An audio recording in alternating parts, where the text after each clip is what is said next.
Bienvenidos al podcast de Mundo Valor. En este episodio se analiza el contenido del video Breve explicación de los modelos extensos de lenguaje, LLM, del canal 3 Blue 1 Brown, en la plataforma YouTube. La fuente describe cómo los modelos de lenguaje grandes, LLM, como los que impulsan los chatbots, funcionan prediciendo la siguiente palabra en una secuencia de texto. Estos modelos son funciones matemáticas sofisticadas que asignan probabilidades a cada palabra posible, permitiendo respuestas fluidas y variadas. Su entrenamiento implica procesar cantidades masivas de texto para ajustar miles de millones de parámetros, lo que es un proceso computacionalmente intensivo. Además del preentrenamiento, los LLM pasan por un aprendizaje por refuerzo con retroalimentación humana para refinar sus respuestas. La arquitectura de transformador es clave, ya que procesa el texto en paralelo utilizando operaciones de atención para comprender el contexto. Todo potenciado con inteligencia artificial a través de herramientas como NotebookLM y Google AI Studio.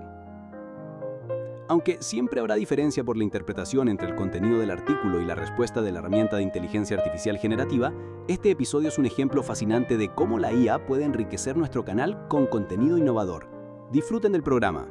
Hola y bienvenidos. Hoy vamos a meternos a fondo con los modelos extensos de lenguaje, los LLMs. Tenemos aquí una fuente que explica bastante bien cómo funcionan por dentro, así que, bueno, el objetivo es entender un poco esa magia, ¿no? Cómo generan textos que suenan tan reales. Hola. Sí, es fascinante. Al final, la idea base es más sencilla de lo que parece, aunque la escala es lo que impresiona. A ver, cuéntame esa idea base. Por lo que he visto, es como si tuvieran que adivinar siempre la siguiente palabra, ¿no? Exacto. Imagina que tienes un texto y tienes que añadir la siguiente palabra, pues eso hacen. Son en esencia funciones matemáticas muy sofisticadas que, dado un texto, calculan la probabilidad de cada posible palabra que podría ir a continuación. Ah, vale. O sea, no eligen una palabra segura, sino que dicen, esta tiene un 70%, esta un 10%, esta un 5%, algo así. Justo. No hay certeza, solo probabilidades. Y eso es clave. Pero entonces, cuando hablo con un chatbot, va eligiendo siempre la más probable. Porque a veces, no sé, las respuestas varían. Buena observación. Es que no siempre eligen la más probable. Se suele meter un poco de, digamos, aleatoriedad controlada. A lo mejor eligen la segunda o tercera más probable. Eso hace que las respuestas sean menos predecibles y más variadas. Entiendo. Un poco de chispa, ¿no? Para que no sea tan robótico. Exacto. Y evita que se quede atascado en bucles repetitivos a veces. ¿Vale? Y toda esta capacidad de predecir y asignar probabilidades, ¿de dónde sale? ¿Cómo lo aprenden? Pues del entrenamiento. Procesan cantidades brutales de texto. La mayoría viene de Internet. Para que te hagas una idea, los datos con los que se entrenó GPT-3, si una persona se pusiera a leerlos sin parar, tardaría más de 2.600 años. 2.600 años. ¡Qué barbaridad! Y los modelos más nuevos usan todavía más datos, cantidades ingentes. Madre mía. ¿Y qué hacen con todo ese texto? ¿Leerlo y ya? No, lo usan para ajustar millones o, miles de millones de parámetros. Son como los diales internos del modelo.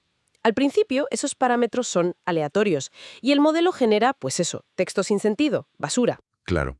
Pero con cada ejemplo que procesa, compara su predicción, la palabra que cree que viene, con la palabra real del texto de ejemplo. Y si se equivoca, usa un algoritmo, la retropropagación, para ajustar un poquito todos esos miles de millones de parámetros. Así, la próxima vez, lo hará un poco mejor. Miles de millones de ajustes. Cada vez. Uf, eso tiene que necesitar una capacidad de cálculo tremenda. Descomunal.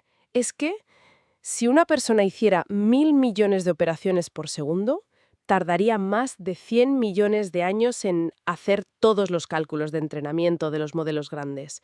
Una locura. 100 millones de años. Vaya. Por eso son imprescindibles los chips especializados, las GPUs, porque pueden hacer muchísimas de esas operaciones en paralelo.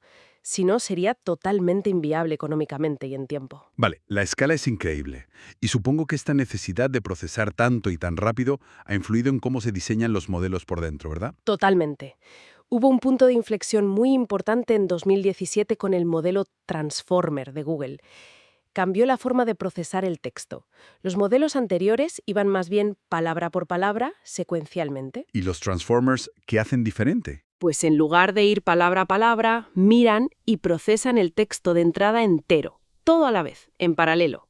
El primer paso es convertir cada palabra en una lista de números, lo que se llama un embedding. Esa lista, digamos, codifica el significado inicial de la palabra. Vale, números que representan palabras. Pero, si lo procesan todo a la vez, ¿cómo saben qué palabra se relaciona con cuál? El contexto. Ahí está la clave. Usan un mecanismo llamado atención. Es como si permitieran que esas listas de números, esos embeddings, hablaran entre sí. Cada palabra mira a las demás palabras de la frase y decide cuáles son más importantes para entender su propio significado en ese contexto concreto. O sea que la representación de banco, por ejemplo, puede cambiar si cerca está la palabra río o la palabra dinero. Justo eso. La atención ajusta esas representaciones numéricas para que reflejen el contexto. Y después de la atención hay otras capas, redes neuronales, que procesan aún más esa información ya contextualizada. Entiendo. Varias capas de atención y procesamiento. ¿Y al final de todo eso qué pasa? Pues al final toda esa información acumulada se usa para hacer la predicción final. Calcular las probabilidades de la siguiente palabra. Fascinante. O sea que no es solo predecir, es predecir después de haber entendido el contexto global de forma bastante sofisticada. Exacto. Y aquí viene algo muy interesante. Aunque los ingenieros diseñan la arquitectura, los transformers, la atención, etc., muchas de las habilidades que vemos, como mantener una conversación coherente, traducir, incluso razonar de forma simple, parecen ser propiedades emergentes. ¿Emergentes?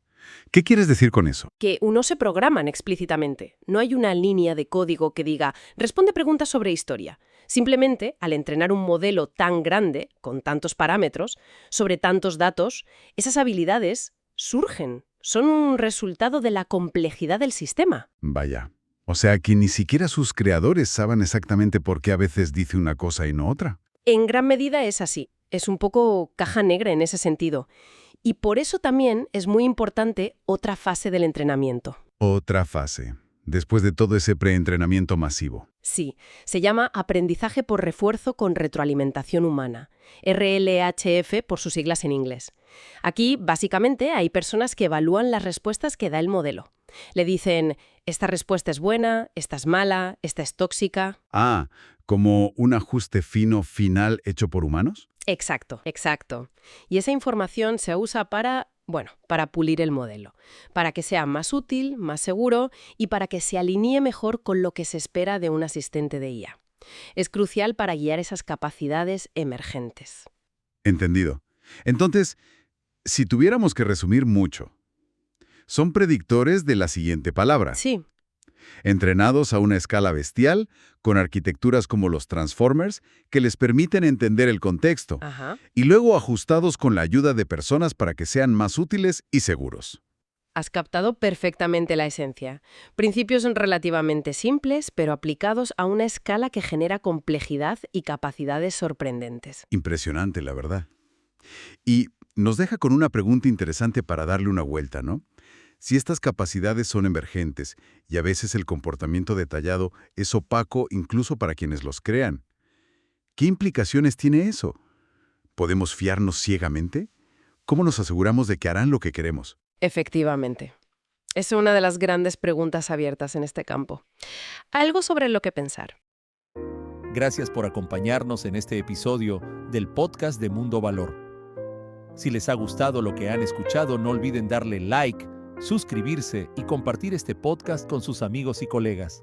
Esperamos verlos nuevamente en nuestro próximo episodio. Hasta la próxima.